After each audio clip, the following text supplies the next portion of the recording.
देश नीति, केवल सच्ची और पक्की खबरें। नमस्कार, मैं मेघा हिंदुस्तानी स्वागत करती हूँ आपका देश नीति पर। आरक्षण को लेकर पूरे देश में सियासी बवाल हो रहा है इस बात पर कि कैसे एससी, एसटी, ओबीसी के अधिकारों को मारा जा रहा है, उनके अधिकारों का शोषण हो रहा है। और जिस तरीके से सरकार ने एक बार फिर से साबित कर दिया कि वो आरक्षण विरोधी है, क्योंकि लेटरल एंट्री के जरिए आरक्षण पर कैसा करारा प्रहार किया है, पिछड़े वर्गों के अधिकारों को मारने का काम किया है, अब ये प्रत्यक्ष हो चला है। अब इसी को लेकर एक नई जो पॉलिसी है वो देखने को मिलेगी। आरक्षण को लेकर बंटवारा हो रहा है, तो क्या पूरी खबर आपको दिखाते हैं, स्क्रीन पर नजर डालिए। आरक्षण में बंटवारे का फॉर्मूला तय, हिंदुस्तान एक्सक्लूसिव है, जिसमें बताया है कि एससी, एसटी में भी बंटवारे की तैयारी चल रही है और एससी, एसटी में भी दलित, महादलित और सर्वश्रेष्ठ दलित, यानी यहाँ पे देखिए दलित, अति दलित और महादलित, इन तीन कैटेगरी में बांटा जाएगा दलितों को।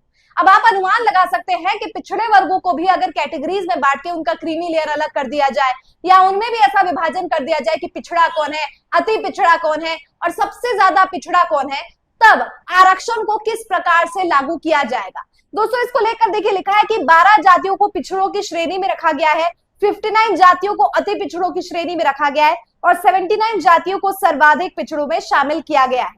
22% एससी, एसटी आरक्षण भी 3 हिस्सों में बंटने वाला है। 27% ओबीसी आरक्षण को 3 हिस्सों में बांटने की तैयारी चल रही है, यानी पिछड़ी, अति पिछड़ी और सर्वाधिक पिछड़ी। ओबीसी और एससी, एसटी सब में जो है जातियों के अंदर जाति देखी जा रही है, बंटवारा किया जा रहा है और उसके अंदर जो सबसे ज्यादा पिछड़े होंगे उनको आरक्षण दिया जाएगा।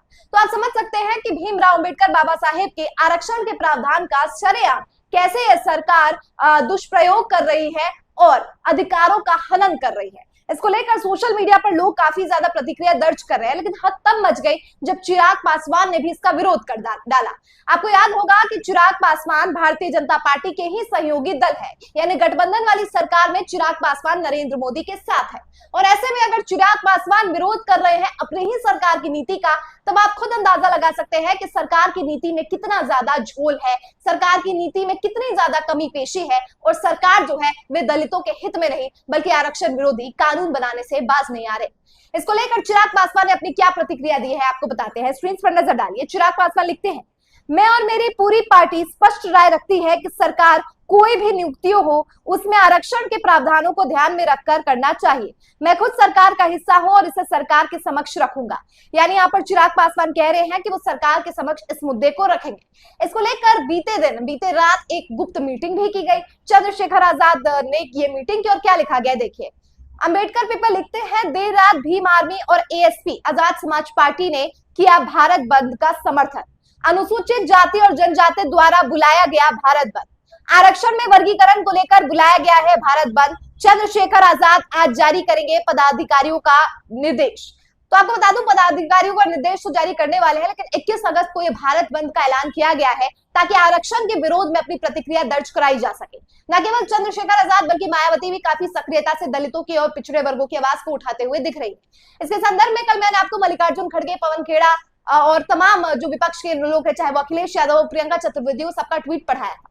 और मैं आपको बताती हूँ कि इसको लेकर आम जनता क्या राय रख रही है। जब से खबर निकल कर आ रही है कि आरक्षण में भी बंटवारे का फॉर्मूला जो है वो तैयार कर लिया गया और इसकी तैयारी क्या हो रही है, इसको अभी पेश किया जाएगा, इस पर चर्चा होगी और अंत में इसे जो है पारित करने के लिए प्रस्तावित किया जाएगा संसद में। लेकिन अभी तो है चर्चा ही चल रही है। तो जरा सोचिए, अगर चर्चा में इतनी ज्यादा जो है बंटवारे की बात आ रही है तो कहीं इसको प्रस्तावित कर दिया गया तो देश में बंटवारे को लेकर कितनी ज्यादा राजनीति हो जाएगी। इसको लेकर आम लोग क्या लिख रहे हैं मैं आपको पढ़ाती हूँ एक एक करके।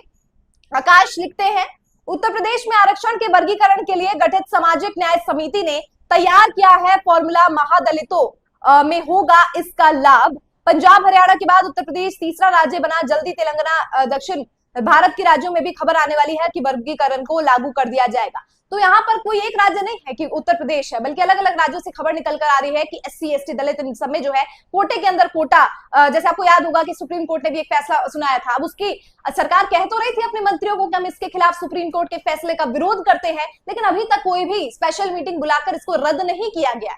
तो क्या आरक्षण के खिलाफ ये पूरा का पूरा साजिश रची जा रही है? क्या भारतीय जनता पार्टी खुद भी नहीं चाहती कि सुप्रीम कोर्ट का फैसला का विरोध किया जाए?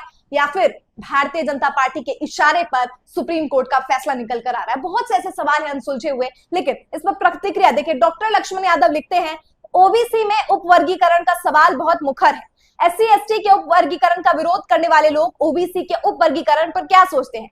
इस सवाल ने हमें भी पशोपेश में डाल दिया है। आप सब भी मंडल आर्मी के सवाल का जवाब दें। दोस्तों, ये बहुत सारा खेमा खेमी चल रहा है। इसी बीच एक और ट्वीट पढ़ाते हैं। लिखा है अनिरुद्ध सिंह विद्रोही ने, जिस रोहिणी कमीशन को इतना तक नहीं पता कि यादव, ग्वाल और डढोहर एक ही जाति है या अलग अलग, उस रोहिणी कमीशन ने आरक्षण का सही बंटवारा कर वंचितों तक उसका लाभ पहुंचाने का फॉर्मूला निकाला है। रोहिणी कमीशन को चाहिए कि घोसी और कमरिया भी शामिल करे, क्योंकि ग्वाल धरोहर तो पूर्वांचल में बोला जाता है, पश्चिम में भाषा और नाम अलग है। साथ ही कमीशन को रावत, बनाफर, अत्री, अफरिया, बाबरिया, बैरगढ़िया, बाबर, बिवलाचिया और इस तरीके के बहुत सी जातियों का नाम लिखा है। जैसे जातियों को भी शामिल अलग अलग घोषित कर देना चाहिए। मतलब बहुत सी ऐसी जाति है जिसको एक घोषित कर दिया गया और में ये भी नहीं मालूम है कि अति पिछड़ा कौन सा है, पिछड़ा कौन सा है। यानी जिस कमीशन को ये काम सौंपा गया उसने अपना काम जो है वो ठीक तरीके से नहीं किया है, ये लोग आरोप लगा रहे हैं। अब इसको लेकर दोस्तों मैं आपको बता दूं कि गहलोत साहब, अविनाश गहलोत साहब है, उन्होंने क्या यहाँ पे प्रतिक्रिया दर्ज की है। आरक्षण में बंटवारे के विवाद पर मंत्री अविनाश गहलोत बोले, कानूनी पहलुओं पर राज्य सरकार कर रही है विचार। यानी अभी विचार ही चल रहा है और विचार में अगर इतनी ज्यादा त्रुटियां निकल कर आ रही है, इतनी ज्यादा मतभेद निकल कर आ रही है, इतनी ज्यादा लोगों की आवाज निकल कर आ रही है, आरक्षण में अगर बंटवारा हो रहा है और आरक्षण में जो बंटवारा करने वाली जिस कमीशन को सौंपा गया उस कमीशन को ही नहीं पता कि कौन से पिछड़े वर्ग है,